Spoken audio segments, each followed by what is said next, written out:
String object. Questions?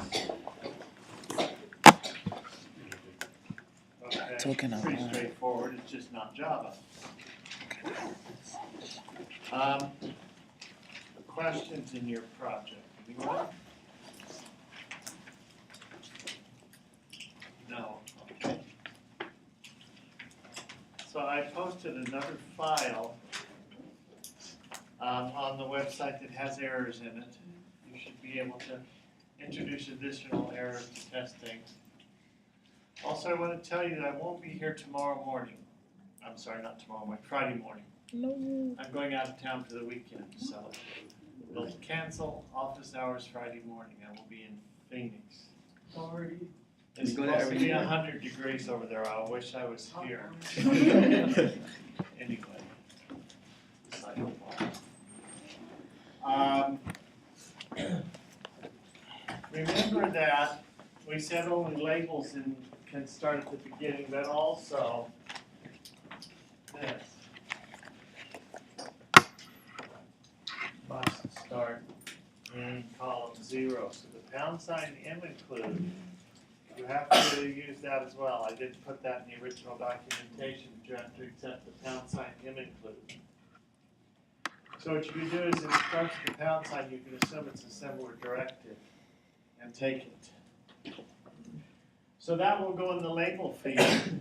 That's the first token. Put it in the label field. And then the path that goes with it, put it in the, what's the next one? Opcode, yes.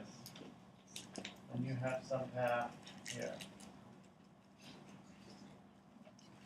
So you're going to have to make some changes to your file parser class for the next part of this. That's part of the assignment.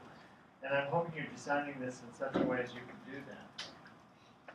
And you're going to want to be able to handle variations to labels that were not specified. So this is a good start. And I will tell you what it is. You have something like, again, that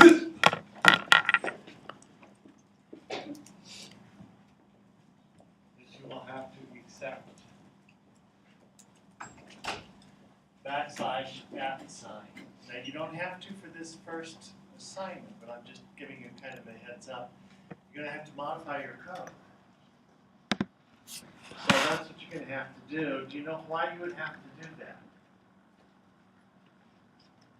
No. Anyone? No? No. You say this when the column 0. This is a label. It's a label. But rather than, again, we've got the in \@ and colon. And these will go in macros. And the reason for this is, if you call a macro more than one time, those labels will occur more than one time in the code. Suppose I have a loop inside of a macro, and one of the labels inside the macro is again. Well, if I call the macro twice, then this will be inserted twice into the source code. You follow me? All right. So that obviously isn't going to work. We don't want to have the restriction on our macro preprocessor that you can use a macro once per project and no more. That wouldn't do it all. So the reason we do this is to make a different version. So the way this will work is when you process this, the first invocation will get, again, 0. And then the next macro invocation will get, again, 1. And so on. This way you can have 1,000 invocations of the macro inside your source code and not have a name clash. Now we haven't talked a whole lot about macro preprocessors. We've been focusing on the file parser, which we need. Well, you're going to do this part of it later. What happens is you have a macro definition. So you have something like foo macro. Will this work with the code you have? Of course it will. Who's the label? So if in the opcode field you have macro, this is the definition of a macro. It's a macro definition, and what follows until you get to end M is the code for the macro. So you will process that using the file parser, which should work just fine, but you are going to have to modify the label part of it. And for now, for project 1, you have to handle this. You have to be able to handle that. Questions? Questions, anyone? This is next time, not this time. This is not due on this first project. That's going to be part of the macro preprocessor. Okay.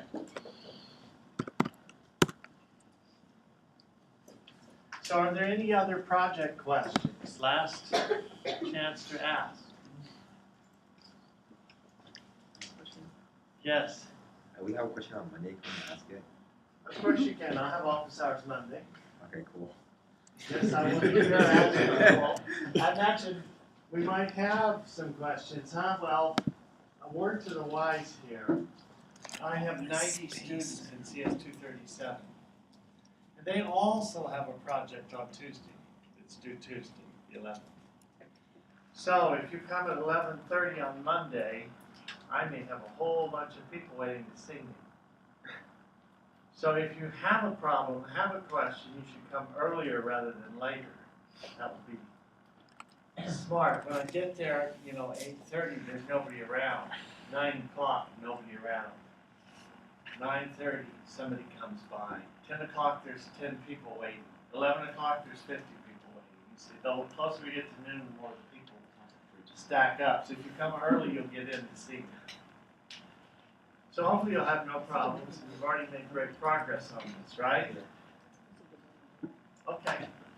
Excuse me. Before we turn away from C++, I want to talk about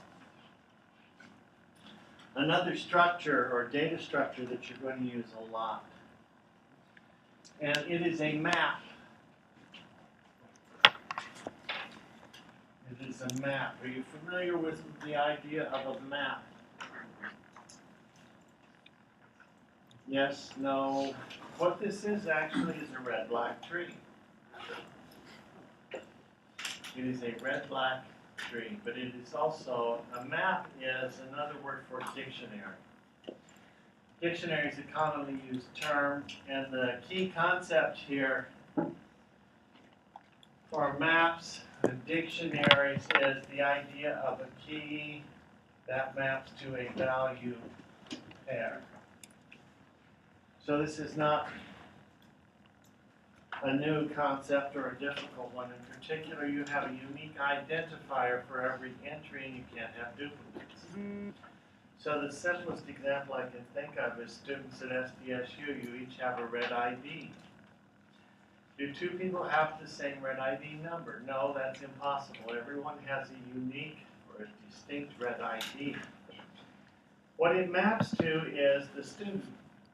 So could we have, say, more than one student with the same name? Yes, of course we could. It's been several years now, but I had one class with 3 students with the exact same name. They were Vietnamese. Some of the Asian languages, a lot of the names are similar. They were all in Nguyen's. There are 3 of them with exactly the same identical name, first and last, no middle given. So I have to have them write their red ID on everything they turned in so that I can tell them apart. And one got an A and one got an F, so I don't think the guy that got an A would like to have his grade mixed up with the other person. At any rate, so you can have one key to one value, but you may have duplicate values. The keys, however, are distinct. You can't have duplicates. Does everybody understand the concept here? It's a fairly simple idea. So the maps are used for fast lookups. There's a weekly ordered map, which is a hash table, and there's a standard map, which is actually a red-black tree. The performance of this is log n, which is so fast it might as well be big O of 1, or instantaneous. It's very, very fast.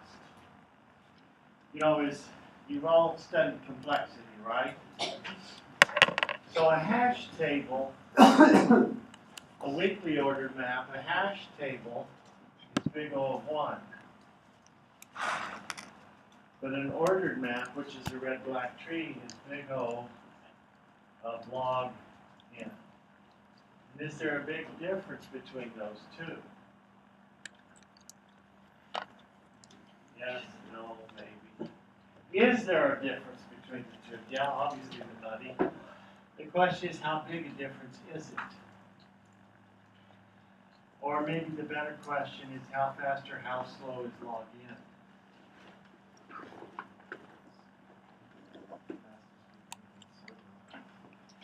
Well, you can't sort anything in log n time. That's n log n is the best you can do for sorting. Big difference between n log n and log n. Yeah, I maybe posed the question the wrong way and confused, but if you have n things, you can't possibly sort n things in less than n time. Therefore, log n is on the table for that. But the big question here is, really, is log n fast enough? That's the question. Right, so log, or big O of 1 is not necessarily instant, but the time it takes does not get longer if the structure gets bigger. The time it takes to look up one thing with a structure of size 10 is exactly the same as the time it takes to look up one thing with a structure of size 1 billion. A classic example of this is you have an array. You have one array that's size 10, the other array that's size 1 billion. If you have the index, is one going to take longer than the other? No.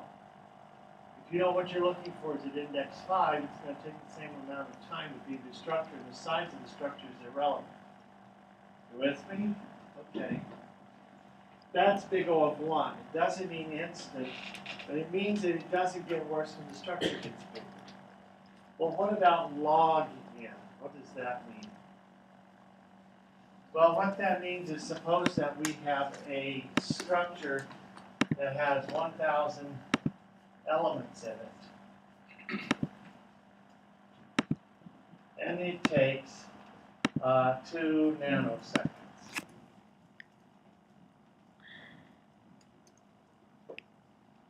Just I made it up.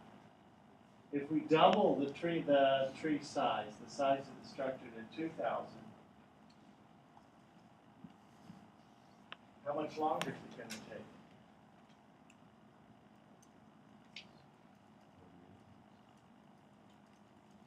If we double the size of the data structure, instead of 1,000 items, we have 2,000 items.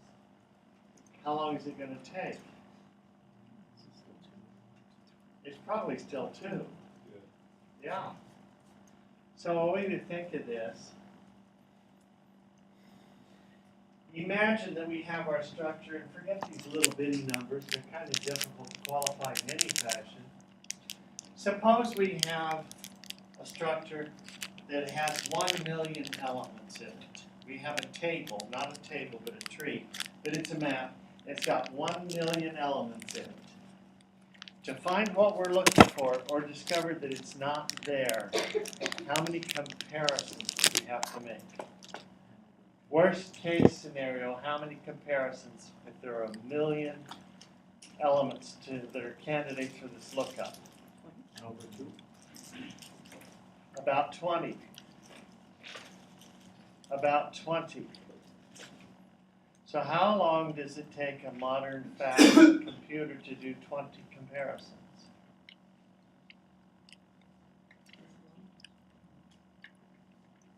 Well, they're just subtractions, essentially.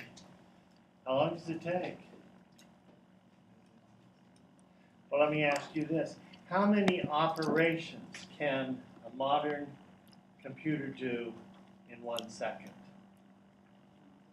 we're not talking about a supercomputer here. Let's say a standard Intel i7 chip. How many ops can it do in 1 second? There got to be some compy people in here. You're supposed to know this. You're supposed to know this. Oh crap. I mean, you should have some sense. How many, when I say operations, I mean machine code. Move, add, shift. How many instructions can it execute in a second?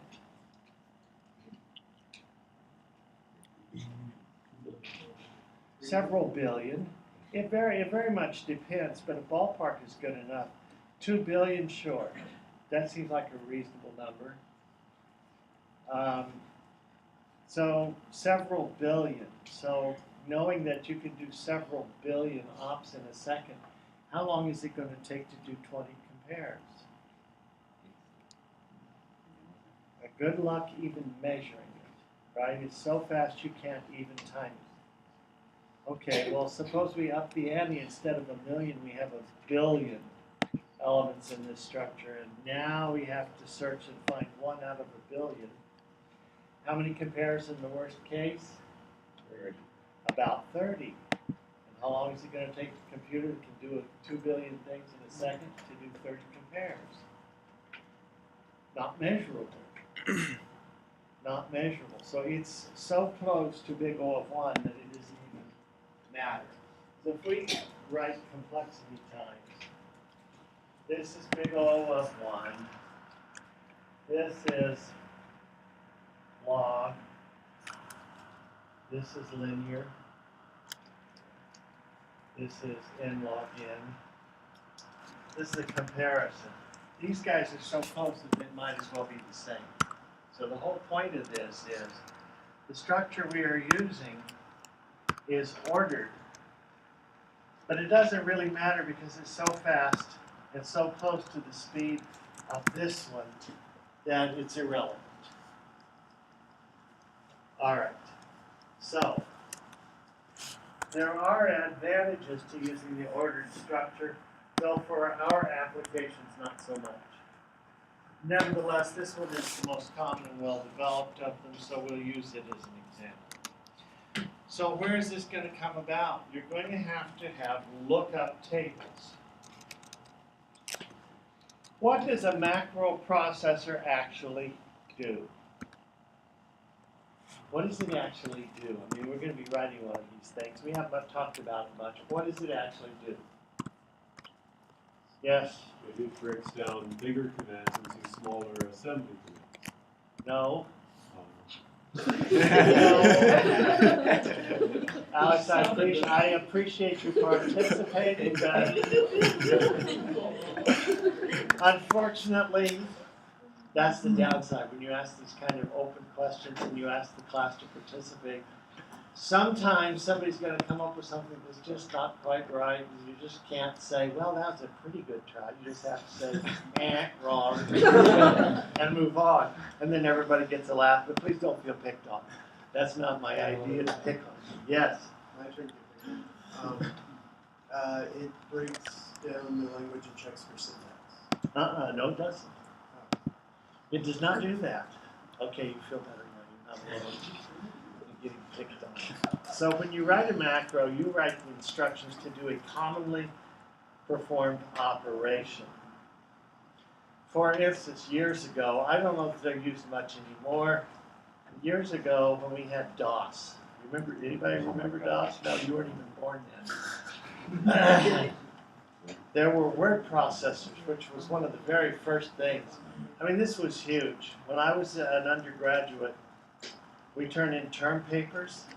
You used carbon paper and a typewriter. So you're doing this term paper, and the professor wants a copy. So you have to make a copy of this thing. He's going to keep it. So you make a typo, and what do? Oh gosh, you have to roll that out, lay it back, and get the eraser, and you erase it. You put the carbon back and erase that. Well, you do that one first. Getting that realigned was very difficult. So typewriters and errors do not go together. Typewriters work fine if you never make a mistake. Now, if you had a super expensive electric typewriter, which few people did, they tended to strike the same spot, so if you make a correction, it wouldn't look weird.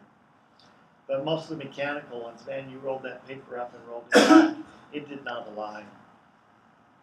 So I can assure you that going through that process for every typo, you're doing a 40-page paper.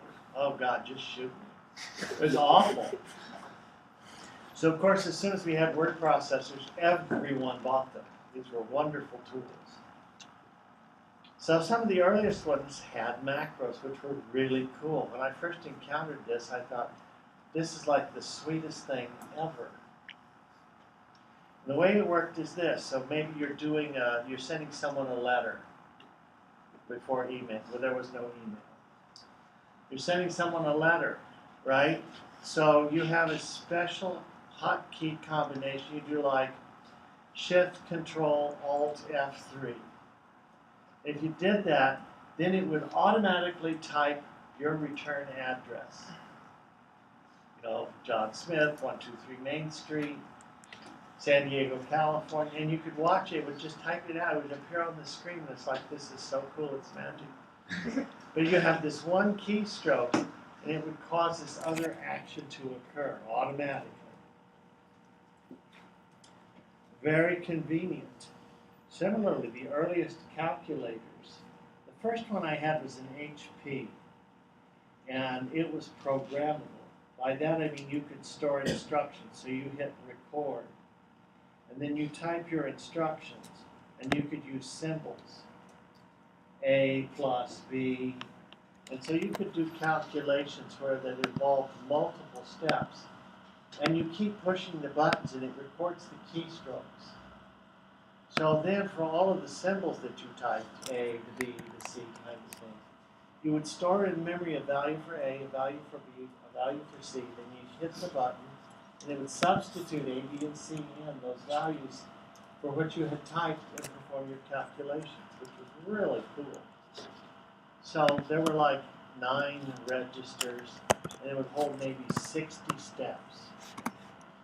This was enormous at the time because there was no such thing. But you could essentially program this calculator to perform a complex calculation with replaceable parameters.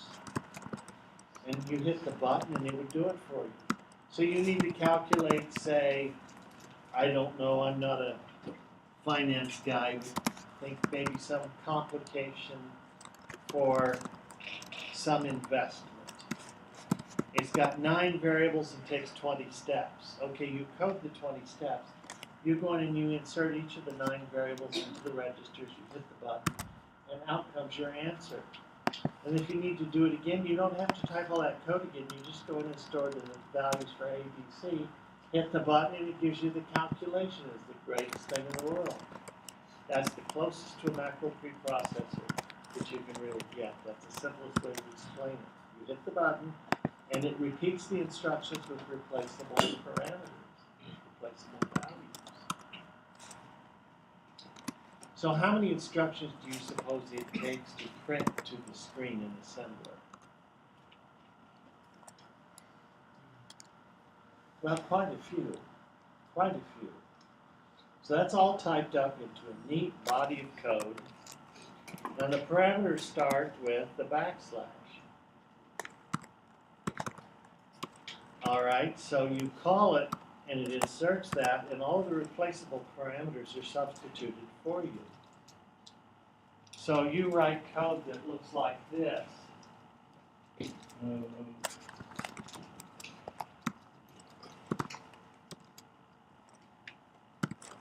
\1 to \2. Then to invoke this macro, you say macro name,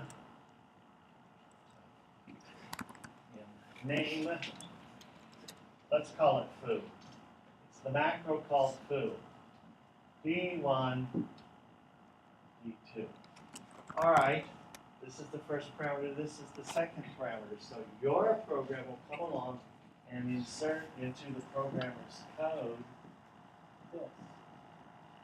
These are replaceable parameters. And these are the replacement points.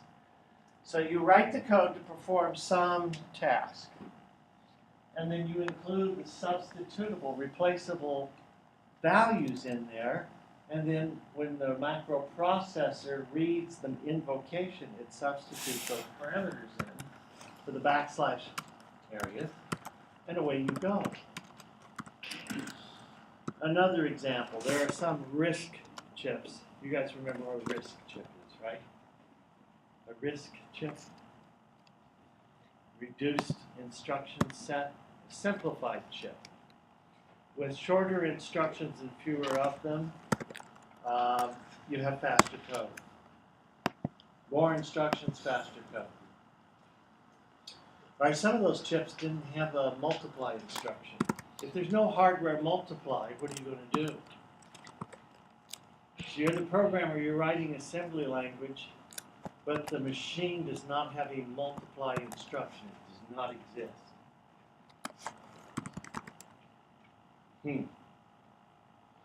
Well, what are you going to do if you need to do A times B and there's no times?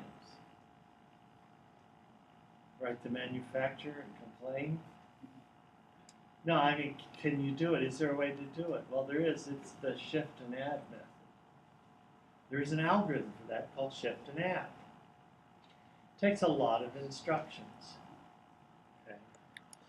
So you would write multiply as a macro, and you have A multiply B, and it would insert the code to perform that shift and add step. So it has the appearance of doing a multiplication, but it's by direct literal substitution. That is, the code to do that is inserted in its place. So in your code, then you might have one line, A multi B, and then assembly, of course, it wouldn't look like that. It would look more like this, multi A.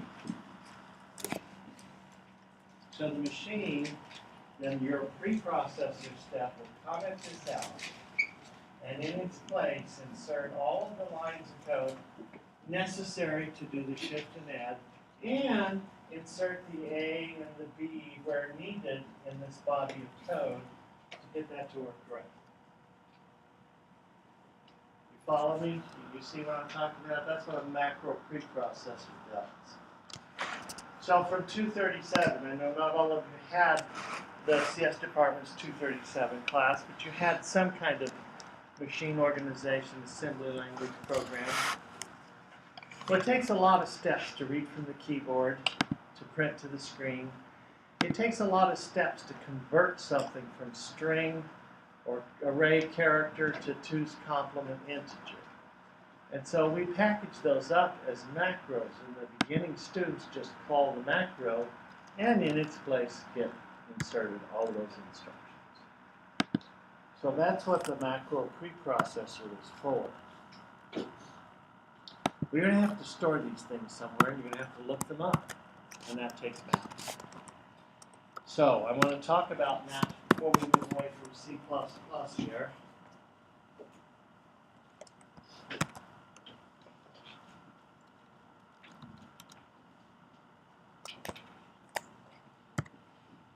So up at the top, you're going to have include.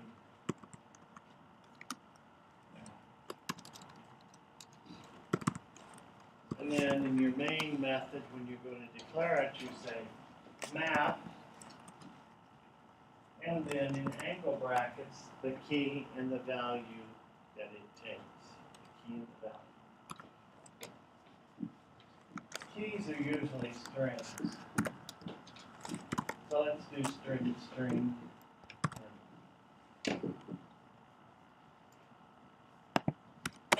Then we want to have an iterator.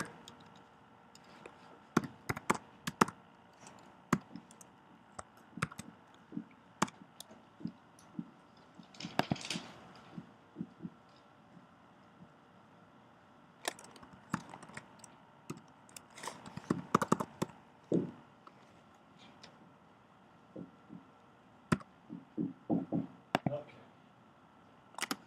Now, let's see what we can do with that to keep this simple and easy. This you can do.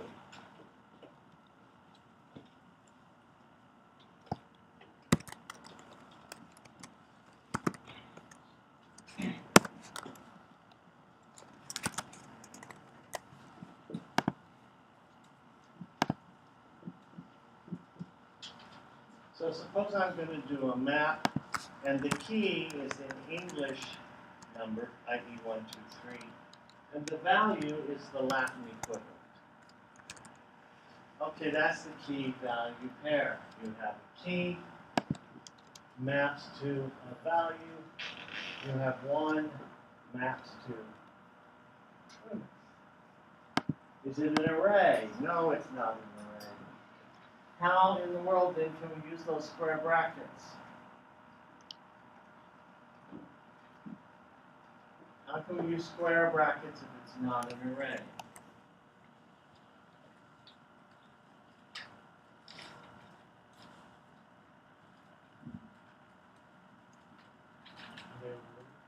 Overridden operators.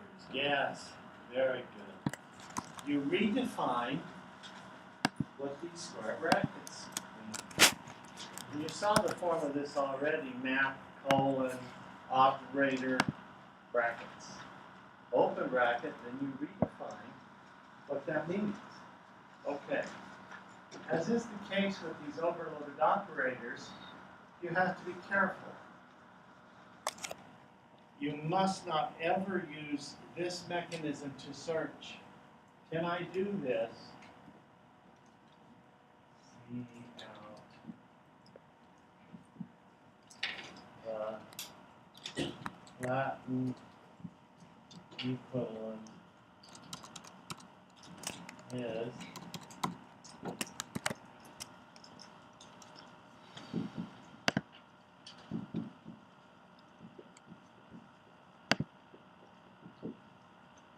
so what will that print if I run it?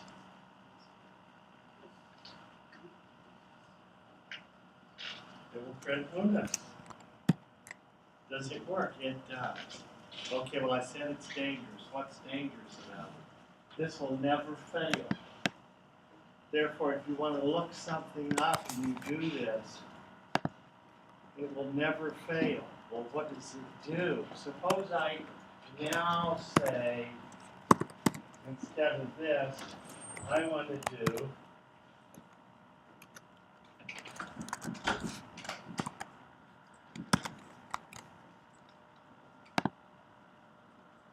does it print the Latin word for 2? Well, no, I didn't store it in there. I only stored 1. Okay, so what does it do? It does not say null. The thing is, it doesn't fail. There is no unsuccessful search if you use this technique. In fact, what it does is it inserts 2 into the map with a null value. There was no 2, you just inserted it. There's no value to go with it. Therefore, you'll never have an unsuccessful search. It will insert it if it's not there. So the side effects, the consequence of this, can be extreme. You're looking up a bad symbol, and rather than finding out that it doesn't exist, it inserts it. I mean, you do Java, right? You all know how to program Java. You're looking something up in Java, and you do a search. You do something like get value given a key. I mean, you might have a map or a dictionary, and you would do something like if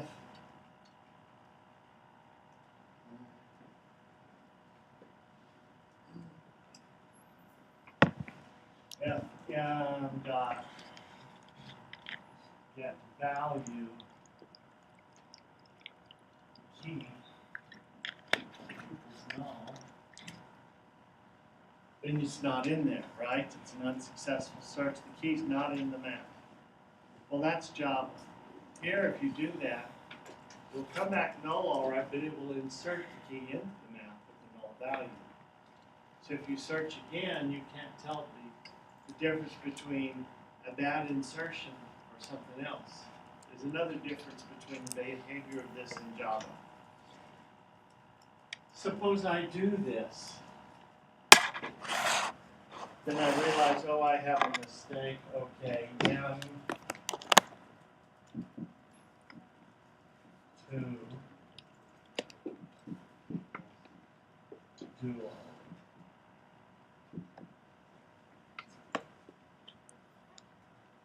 So now I do this a second time. I put this down here in print. What do I get?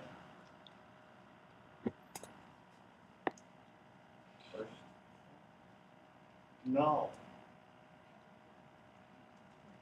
I get null. Why? Well, unlike Java, what Java does is if you insert something and there was something there already, it overwrites it. C++, it doesn't do that. It aborts. Therefore, if the key exists, it aborts.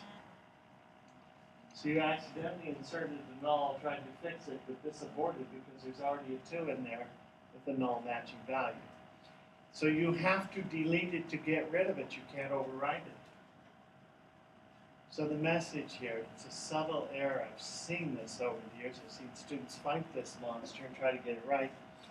It's like I'm getting bad answers and I don't understand why I can't find it. It's a misuse of this structure. Therefore, never do this to look things up.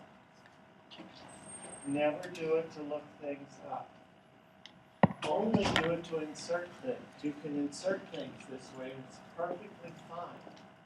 But you cannot look things up that way. So if you were to do something like an exists, all right, how do you know if something exists? All right, well, we need to use the find method to do that.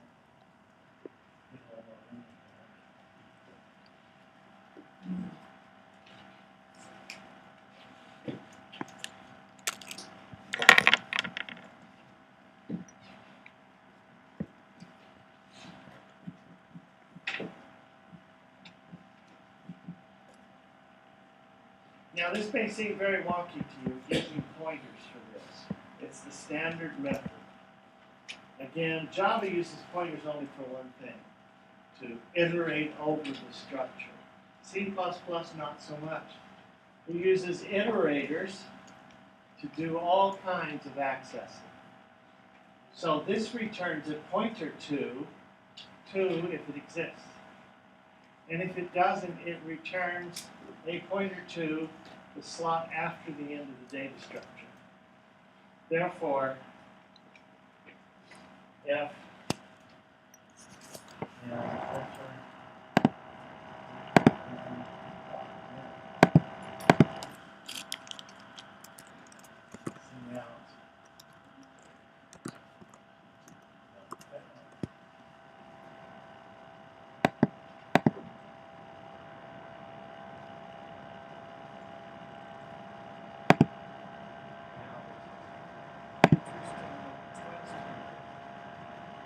data is stored here as a pair. It is stored as a pair. You may have seen this wrapper class.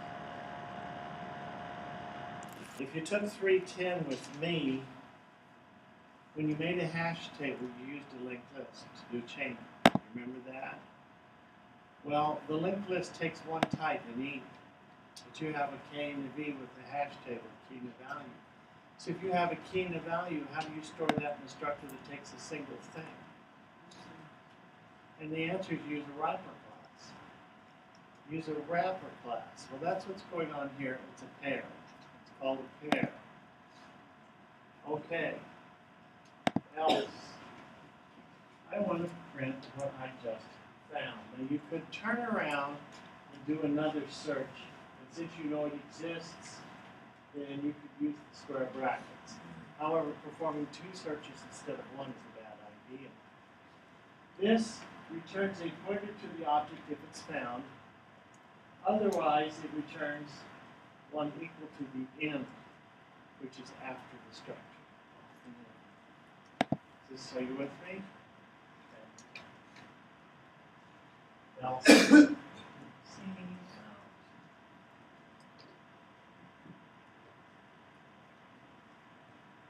two is.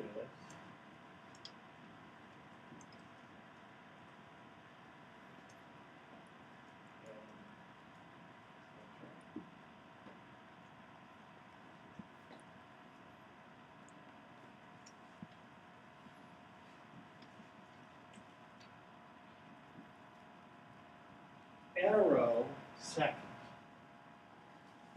So there are two fields. This is a pointer which you have to dereference and the arrow does it for you.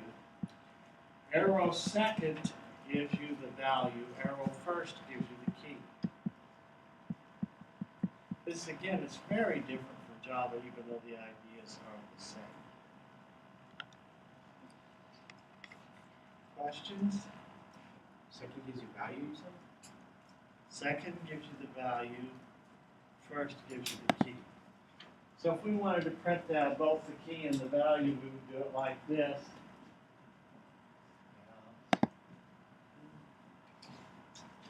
Key is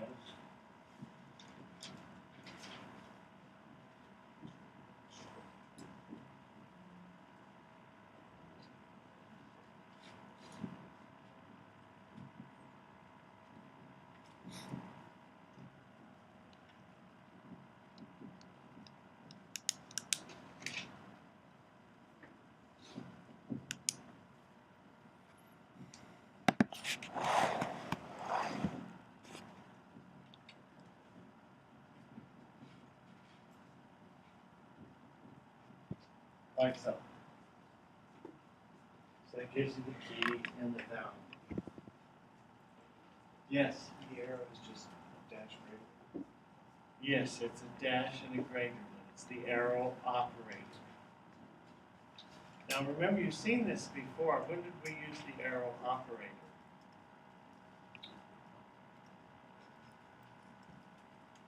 Have we used the arrow operator? Have we not talked about this?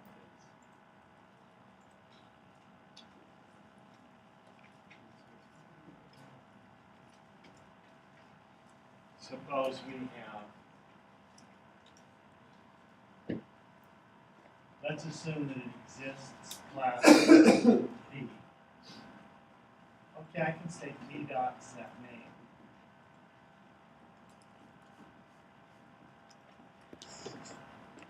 And as long as there's a set name method, it works just fine. It's just syntactically correct. Person. Star P2 equals new person.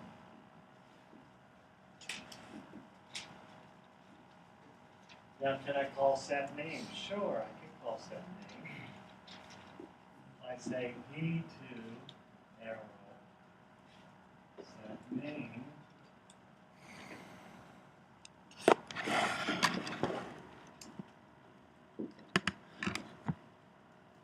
So this is the same class person. If you declare it on the stack, i.e. not on the heap, not with the keyword new, use the dot operator, works perfect. This is how it works in Java. This is expected. Well, the thing is you have two choices. You can declare person P, or you can declare a pointer to a person and allocate it on the heap. So you have two choices. You can't do this in Java. This first option is not on the table. You can't. If you do this in Java, you crash with the null pointer exception because P does not exist. Well, P exists, but the person doesn't. Remember, are you with me on this? Java, on the stack you get. On the stack you get P. And P is a reference variable. It holds an address and nothing else. And then over on the heap, you create the actual person, and here you have an address, and it looks something like this. So in Java, you say person P equals new person. Well, we don't have the stars or things like that because there is no other choice. That's how you have to do it. But it does this scenario. C++, the second scenario here, we get P2, and it of course is also a pointer variable, and over here is the heap.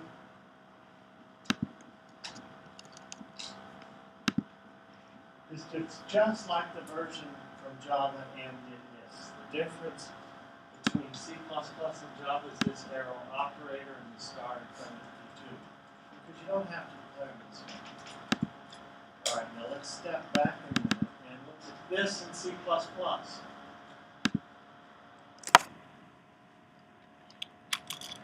This in C++, what happens?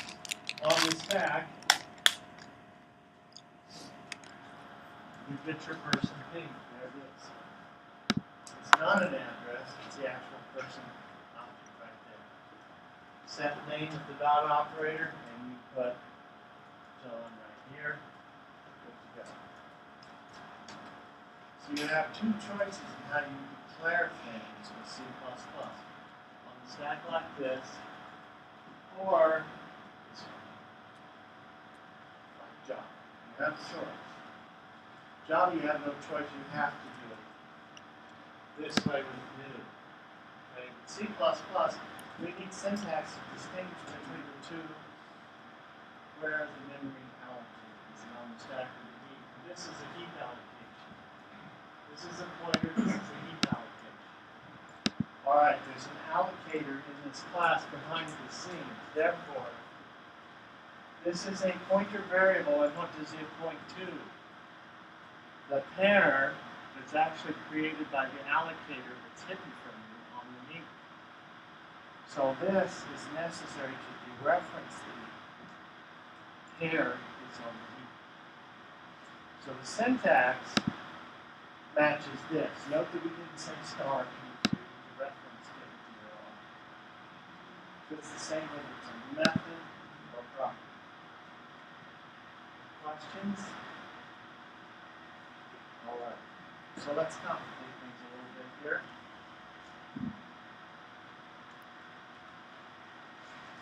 First of all, if you know what you're doing, I mean, you're aware that you're going to insert, this is fine for insertion. Okay, perfect. Use the overloaded operator, you're inserting it, you have the value, you know there's a value, you're good to go. Now remember I told you don't do this with vectors. If you do this with vectors, it can cause problems. Because you don't know that there's enough room for what you're inserting. So if you do this with a vector, of course you wouldn't use this one. I mean, that's not an index, right? It's a string there, it's the key type. So with the vector, let's say you have this much space. And maybe this last guy is index, I don't know, let's say it's 9. Okay, then I can do this. My vector be 10 equals 0. Well, what does this do? It makes the vector larger, and that works. But if you don't know the scope or how full the vector is, the capacity of the vector, if I do this, what happens? Way the hell down here, I give it 0. The vector is now this big, but this is all empty and unused. We have a contiguous block of memory, supposedly, except we have a big hole in the middle of it. So you should never use that method for an assignment to insert with a vector. How do you insert a vector? Push back, push back. However, if we're talking about a map and not a vector, then it's perfectly okay. Certainly do it. It will be inserted into the appropriate place in the tree. So this is perfectly safe. But the lookup's not so much. The lookup is not safe. Okay? So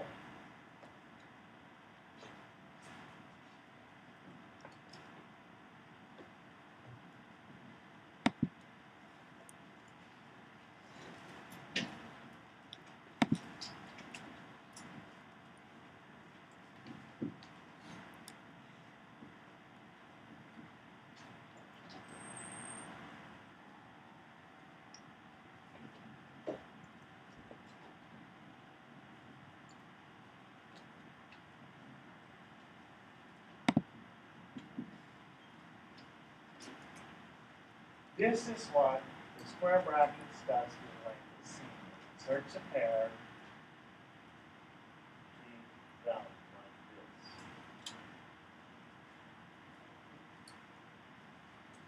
So that instruction is also perfectly correct. Questions? All right, so your next assignment, which will come fairly quickly, you will want to use maps. You want to use maps to store data. So, small number of methods really necessary. You're just using it as lookup tables, not doing a lot of manipulation. But be careful of those subtle errors. Don't insert. Don't search rather, using this methodology, use find. Okay? All right.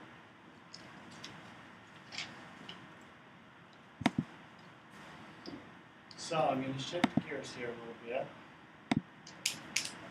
We'll talk about assemblers. So what does an assembler actually do?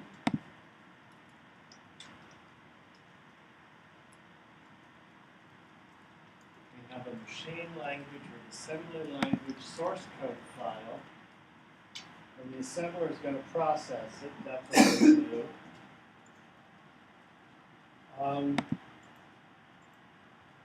What, though, does the assembler program do?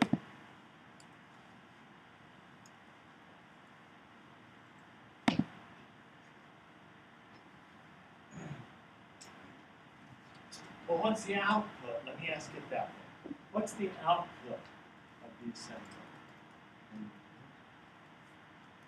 Ones and zeros. Does it matter which? What kind of ones and zeros? Like, yeah, ones and zeros are binary. Which is true. Could you be more specific? You run the assembler, what do you expect it to output? Okay. Object code. Object code. And usually a listing file. But we get object code.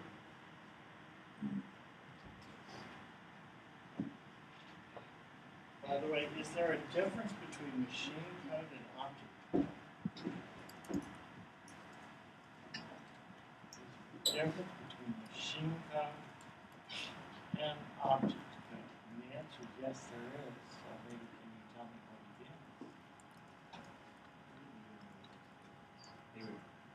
You didn't know that. Now you do. All right, what's machine code? What's machine code? The ones and zeros, right? Right? But these are, the ones and zeros represent instructions that are hardwired into the CPU.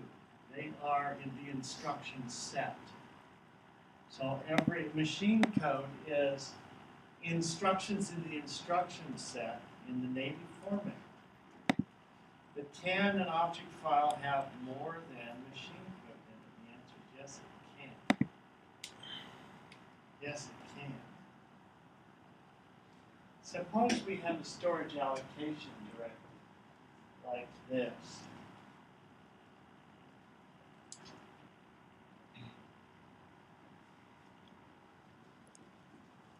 So this is a constant. You create a 3-byte word, and it has the value 10 in it. Does that go in the output from the assembler? The output file, the .o file, the object file, is the 10 in it.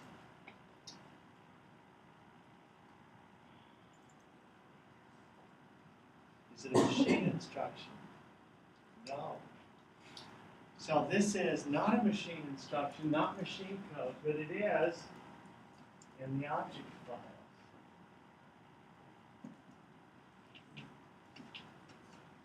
So the object file contains more than machine instructions.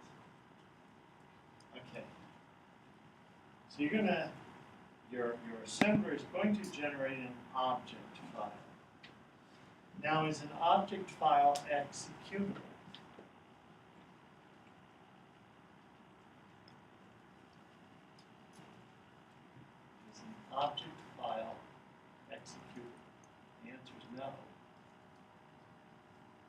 is not. Why is it not executable?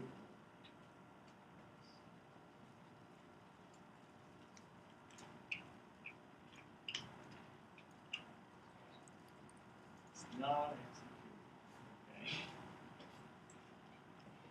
Well, why not? Yes.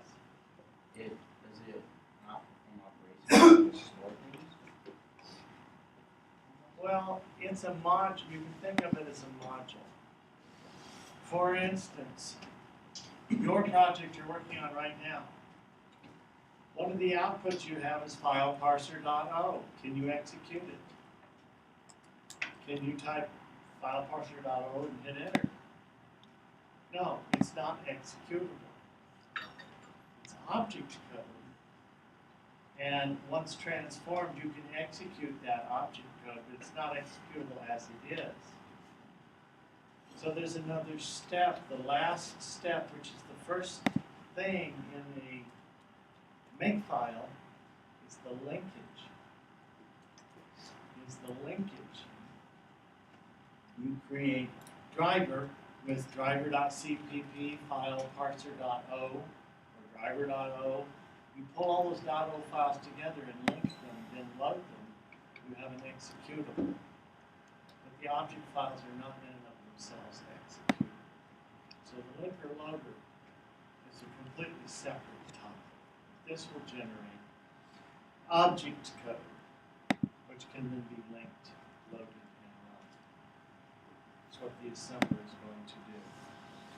Okay, so what it does, it cannot process macros, so those have to be handled first. Then the assembler will go in and it will take what kind of things can it process?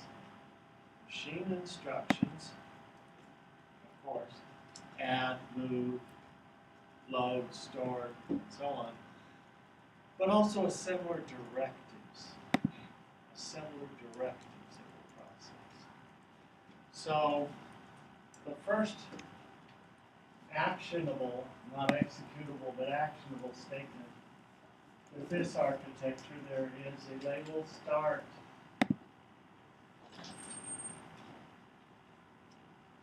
And it has an address.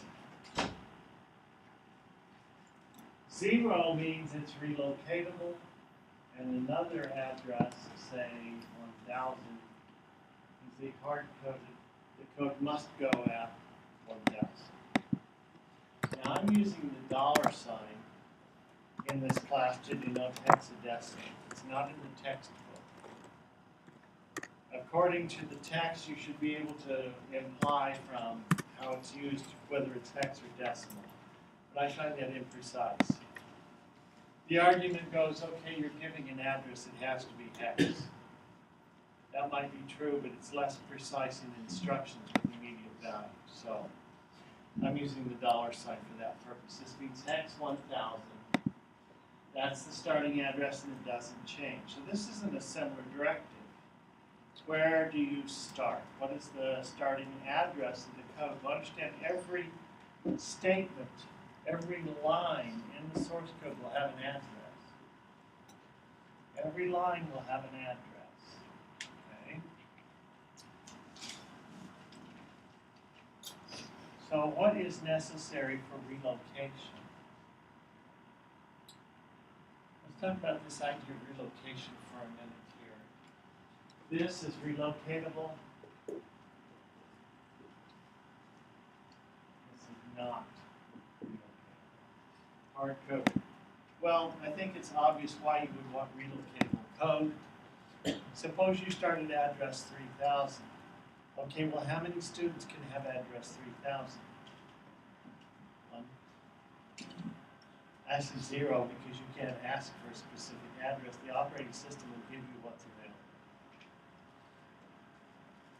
So the reason for having relocatable instructions or relocatable programs should be pretty obvious. We have a multi-user system. But the question then becomes, when would you ever have a hard-coded loading address? When would you do that? Yes?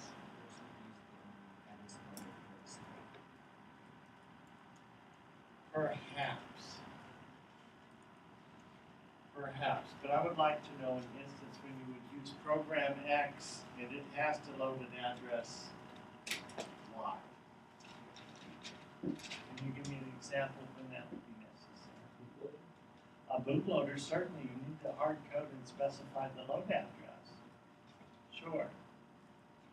Device drivers. You know, there are different mechanisms that are used, but some, in fact, many architectures have what is referred to as a vector jump table. And so expected things are located in expected addresses, i.e. error handling routines. You know, the CPU is going along, processing, and something happens. Suppose it encounters an illegal instruction. The executable file got corrupted in some fashion, and the instruction it read is not an instruction that the chip understands. What are you supposed to do now? I mean, we're at the CPU level, right? You're executing instructions. There is this cycle, the execution cycle, which goes fetch an instruction, decode it, execute it, store the result if any. Keep going. Fetch, decode, execute, store the result. So you do the fetch, the decode, and it doesn't look up. It isn't something you have. What are you supposed to do?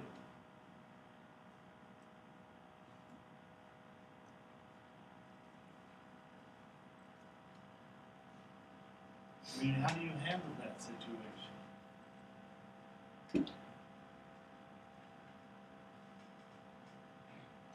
Nobody? Yes? So you're saying it doesn't, you can't go fetch the way you're asking it to go? No, you fetched an instruction, you decoded it. And the pattern you decoded doesn't match anything you know about. There is no such instruction. This can happen, for instance, if the data got corrupted somehow. There are other instructions. Suppose we have a division by 0. What are you supposed to do if you're asked to divide by 0? Well, how do you throw an error? This is a machine instruction. It's a divide. There is no try-catch block going on here. This is machine code.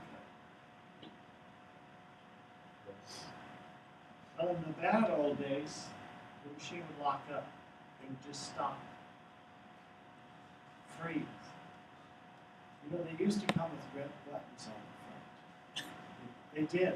They had great big red buttons on the front. And not if, but when the computer froze, you hit the big red button and you did a hardware reset. Booted from scratch. And you pray to God the hard drive wasn't corrupt. A lot of times they were. There's no joy in the world like rebooting after a crash and it won't boot and the hard drive is scrambled. That used to happen a lot in the early days. Okay, so what manufacturers have done is they have said, okay, hardwired into the circuitry, if you have a divide by 0, go to address X. And an address X is the address of the error handler for this situation. So you have them lined up in memory somewhere in some special spot. And the CPU, as part of the data path, is hard-coded in there.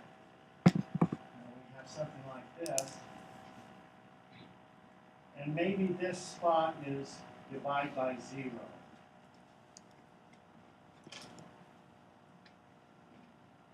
And maybe this spot is invalid address.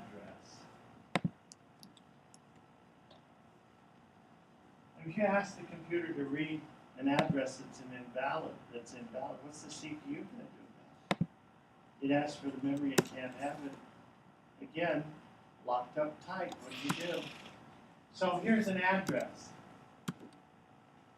And this address is another place in memory where you have the error routine.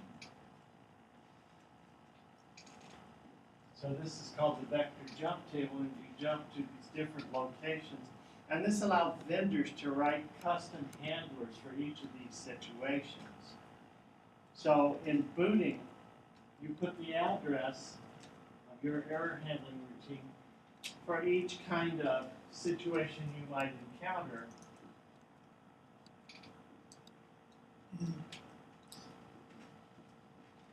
In a specified location.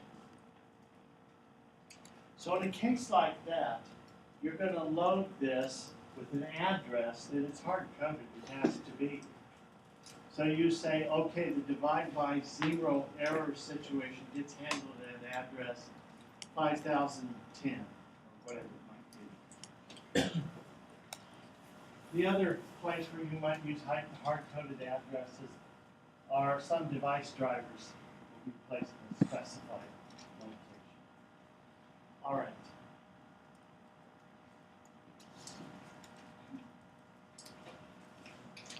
So, yes, Do manufacturers manually load those in so you don't they would be part of the operating system.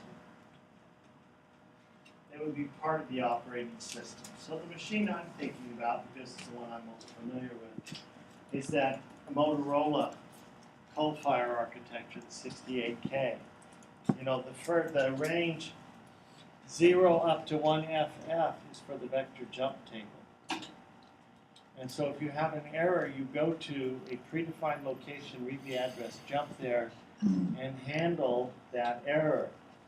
So when those were used by TI, for instance, they used them for calculators. They still do, I think.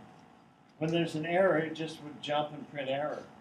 So it would use the same address for most of those things.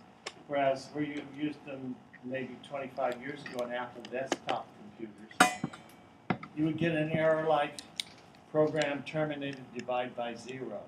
So you'd go to jump to the handler would kill the program, reclaim the memory, print to the console window, error divide by zero, something like that.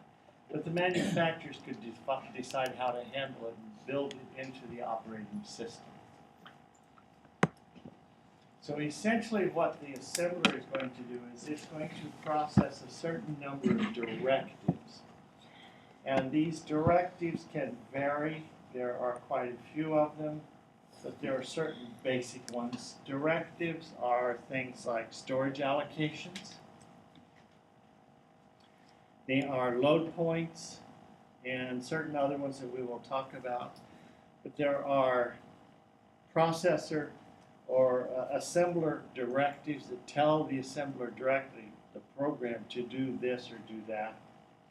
Then there are the machine instructions that get translated into, or the assembly language instructions that get translated into machine code.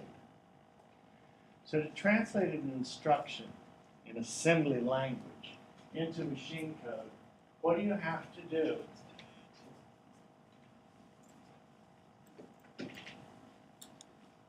What's necessary?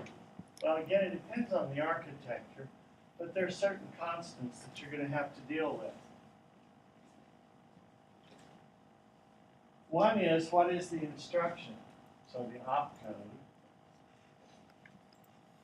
Two, you're going to have the addressing mode.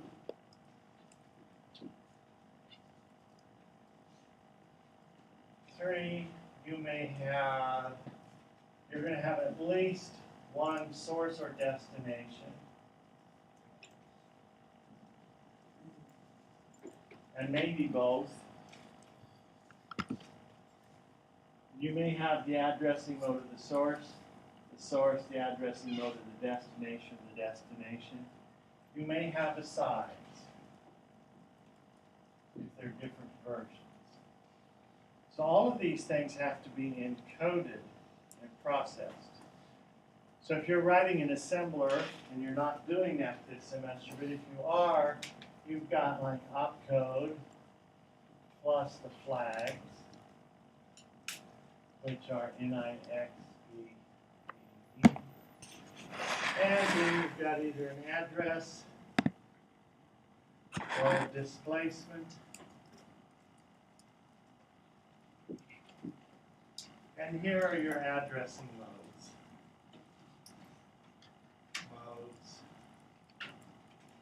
and size.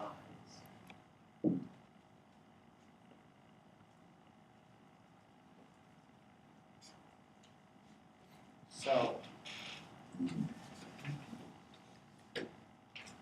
most assemblers run in two passes. There are two distinct passes through the source code. Do you know why they do two passes?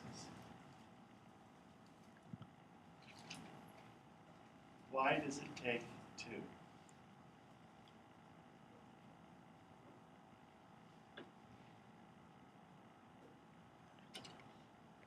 Okay, what happens in the first pass?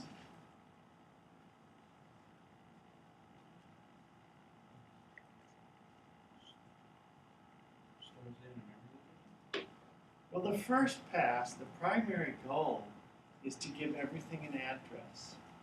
So you go through and you identify every line of code with an address. Now, you can't predict necessarily what the address of something in the bottom would be until you get there. Well, why does it matter? Well, suppose you have a simple loop or a memory reference, that would be easier. Suppose you have this symbol like this, add alpha. That is, add alpha to the register, A. That's what it does. It adds the location, the contents of memory at alpha, add it to the register A. Okay, so you need the address, and alpha's down here, and you haven't gotten there yet. How do you encode this instruction if you don't know what the address of alpha is? The answer is you can't. It's impossible.